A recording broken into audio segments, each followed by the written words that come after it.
There's something eerie about cartoon demons that look like old Disney animations, and monstrous toys with a dozen teeth. Good or bad, Mascot Horror keeps pulling us in. From FNAF to Poppy Playtime, these games tap into something strangely appealing, something beyond the horror. So why do we always come back? Let's talk about it. Do you know what it's like? Living in the dark puddles?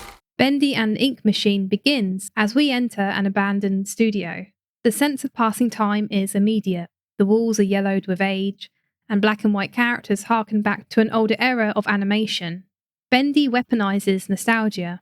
It uses the familiar style of early Walt Disney cartoons to create menace. One poster looks like it could be the glove of Mickey Mouse. Another hides Bendy's face. What I love is how the visuals play with our expectations, taking something familiar and twisting it into something unsettling. Frankenstein's undead veins run deep in Mascot Horror, which explored the idea of using dead bodies to create new life. This is where Joey Drew comes in, the studio's creator. Joey is obsessed with bringing his creations to life, not so different from Mary Shelley's Frankenstein. It's a theme in all three games, the idea of unnatural life. Things which are supposed to be objects, toys, drawings, animatronics, all brought to life. Through Joey, nostalgia becomes dangerous, and the studio a liminal space in which the horror can take shape. While children aren't present in Bendy, childhood is everywhere. From cartoons to monstrous amusement parks to plushies, the studio reflects adult obsessions with childhood, twisting it in their attempt to return to it. Mascot Horror asks the question, can we ever truly go back, to recapture that state of innocence? And the answer is no. This is where the liminal comes in. Liminal can mean a transition, whether that's physically, emotionally, or metaphorically. You exist in some kind of space which creates a lot of uncertainty, as it's between boundaries. If nostalgia creates longing, then the liminal unsettles it. This is where Mascot Horror thrives. The past haunts the present. Empty spaces feel uncanny, alive with things which shouldn't move. The boundaries between childhood and adulthood break down. In Bendy, ink corrupts everything, but it's also the very thing used to create life. It creates nostalgia, bringing things to life but warped. Nostalgia becomes the means by which innocence is twisted. In Bendy, we return as a former employee, someone with a personal connection to this space. There are no windows to the outside. There rarely are in these games. It creates a sense of claustrophobic, liminal space, like we've stepped back in time, and yet the past was alive all along, haunting the present. This abandoned, forgotten studio was never truly dead. It's like misremembering the past. The allusions to Mickey Mouse and cartoon shows of Bendy's add to this uncanny feeling. We play a person who worked here and would have known Bendy and his world intimately, but we, the player, have no memories of this place. And so the environment itself adds to this sense of being somewhere both familiar and unfamiliar, showing us things we should know with things we don't know. As players, our return to these spaces makes us complicit in exploring nostalgia that's both comforting and unsettling. In games like Poppy Playtime and Bendy, the appeal comes from the dark reflections on childhood. It scratches an itch inside us, the suspicion of anything which tries too hard to look innocent. Mascots aren't just cute things twisted into monsters. They indulge this feeling that childhood things have always secretly held darkness.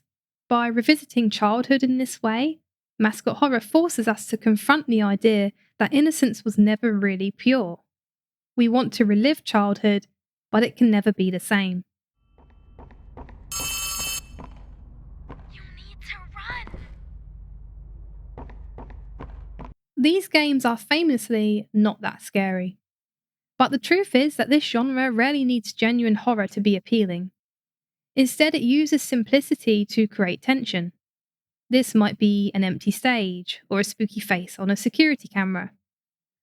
It's the implication of threat, of something coming closer, that keeps us engaged.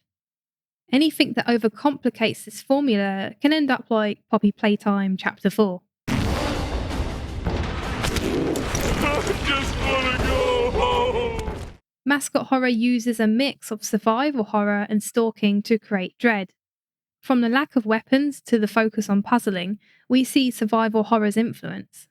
but it's the intense focus on a single entity or entities which stalk us that help make the genre feel unique. A great example is Huggy Wuggy. In him, we see both Slender Man and the influence of the first FNAF.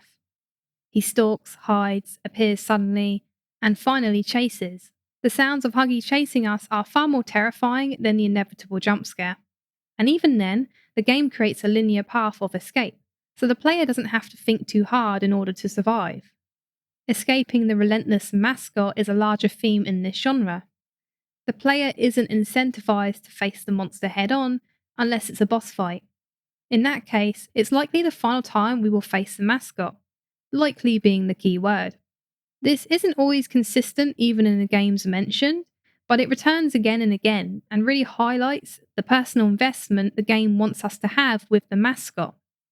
It wants to create this figure which eclipses the rest of the game in our imagination, and that has its own kind of appeal, allowing us to almost bond with these monsters so that we want to see them. I never felt that way about monsters in survival horror. This is why jump scares are so important. Not only are they easier to create, but they stay memorable. You just have to look at YouTube thumbnails to see this. By playing out the same way each time we die, the visual image sticks. It becomes iconic in its own way. Even the designs reflect this. Mascot Horror takes something childlike and simple and pairs it with teeth, maybe a darker appearance. They tend to be both pleasing to the eye while also dark and edgy. They can be colourful, cute, and menacing. This doesn't hurt plush sales for obvious reasons. Compare the monsters in Amnesia the Bunker to, say, Bendy and their respective plushies. This isn't to deride Amnesia, it's just the fact of the genre. The mascot aims to be memorable more than being purely scary. Most of the scariest monsters, in my opinion, are realistic, closer to something which could exist in our world. But there's a power to simplicity. It can generate horror if done the right way. Take, for example, this picture of Huggy. It's pretty unsettling, and it reminds me of this children's book in The Babadook. The problem occurs when it's brought to life in 3D, as it loses some of that intensity. Mascot Horror must walk a very fine line between using player imagination and showing a monster. With enough encounters, you get used to any monster. But in, say, Silent Hill 2, that game's enemies remain unsettling no matter how many times I see them. But Mascot Horror's simplicity means it can't overdo encounters without the risk of losing the sense of tension and dread. Here's another picture of Huggy as contrast, one which I think is far more terrifying. It adds realistic detail. Huggy is more disgusting and horrifying to look at, more like a hungry animal than a toy. So why doesn't his in-game design reflect this? Why does the game go for simplicity over realism? Well, it's because the genre wants to have its cake and eat it too. It wants the cute sellable merch and the idea that, hey, our monster might be scary on occasion as a treat. Bendy shows this conflicting desire in The Dark Revival, where you see the monster as both cute, this innocent-looking figure, to the more realistic demon out for your blood. Both exist because Mascot Horror wants to have it both ways, for better or worse. Another reason is priorities. This genre sometimes treats horror as a window dressing to the story. Now don't get me wrong, the games will pack in as much dread and atmosphere as possible, but they won't aim for pure terror. They will keep it confined to what their story goals are. Poppy Chapter 3 had a range of monsters in different scenarios with different mechanics. It was like they were experimenting without committing to any one kind, because the horror is an afterthought. Ultimately, the focus is more on atmosphere and story. In this way, games like Poppy are not aiming for realism at all. Horror is a part of Mascot Horror, but it isn't always the defining feature. So if it isn't fear that keeps people engaged with Mascot Horror, then what is it? There must be something drawing so many people in. Well, it's the lore. You know it, I know it, MatPat knows it. But more than that, it's the story. Five Nights at Freddy's is the origin of Mascot Horror as we currently know it, and it's the perfect example of lore mixed with childhood horrors which encapsulate the genre. Here we see the strong influence of creepypasta on the story's narrative. Much like Bloody Mary or Slender Man, we get the sense that we are playing a game. I don't mean this in the literal sense of a video game, but in the sense of childhood. Bloody Mary is a dare between children. Say her name 3 times in the mirror and she will appear. Slender Man is activated by you collecting his 8 pages. No one made you do it, so it kind of feels like a dare. And in Five Nights at Freddy's, you come back every night to challenge these robots. Nobody made you do it. It's a twist on childhood games. A dare.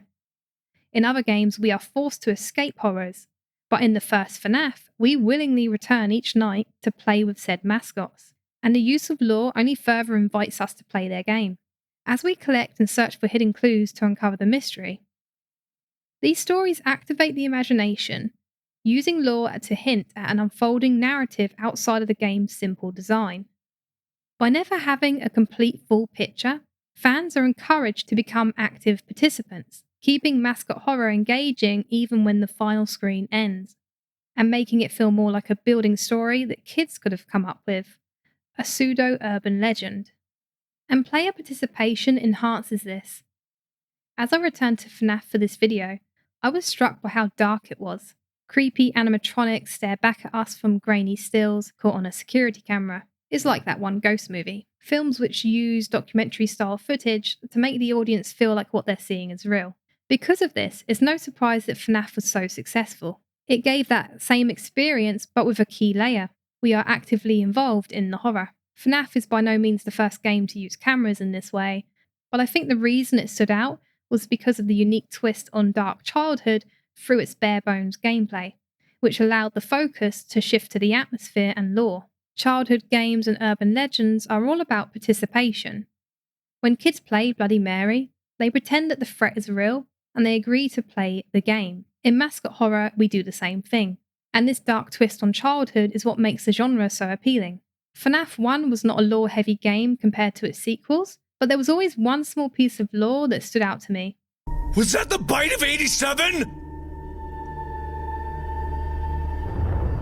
The bite of 87 was so memorable that it became its own meme. In just a few lines, it tells us so much and yet so little, sparking our imaginations to run wild. We don't learn who was bitten, but we know that it took place in the pizzeria, meaning that the victim was likely a child.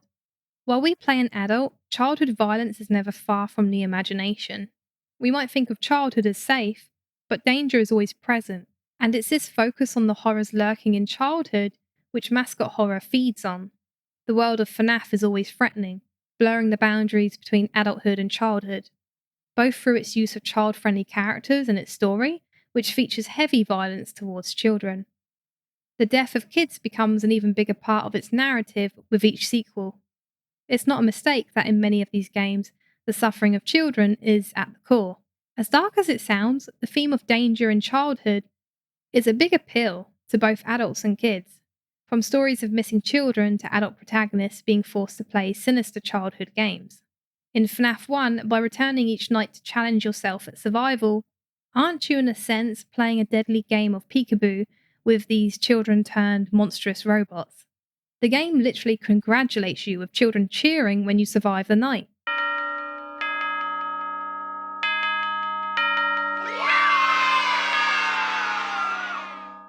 The horror works not because it's grounded in realism, but because it speaks to our childhood fears. It says, yes, that crack in your closet being slightly open does mean something is lurking inside. These games all hone in on this return to childhood and the violence that lurks there, and I think that's one of Mascot Horror's biggest appeals. Fear around childhood and nostalgia is the core of these games. They want to reveal darkness, blurring the lines between adulthood and childhood. There's one character in particular who embodies this, and that's Poppy from Poppy's Playtime. Oh, sorry. I didn't mean to scare you. She's at once this small, fragile, and childlike figure. On the other hand, she's been down here far too long, the leader of a rebellion, implying she's aged mentally, or at least making it ambiguous as to whether we should view her as an adult or a child. The tension becomes clear in her relationship to the prototype, her implied father figure who embodies the danger of nostalgia. He treats her like a rebellious child, undermining her confidence and preying on her helplessness. It's chilling, in part, because it digs into this idea of being forced back into childhood. Poppy mirrors the player's helpless experience, trapped in a doll's body with no escape, in a permanent state of childhood, which is absolutely terrifying. Much like the player, Poppy is playing the same game as us, playing a part in order to survive. You don't need to pretend anymore. Poppy, you don't need to play at being stronger than you are. You can come home. The prototype lines here get to the crux of things. Mascot Horror wants to remind us of a time when we weren't strong, when we were children, stripped down to our most vulnerable states, forced to confront our inner child's fears. And that is what the box represents.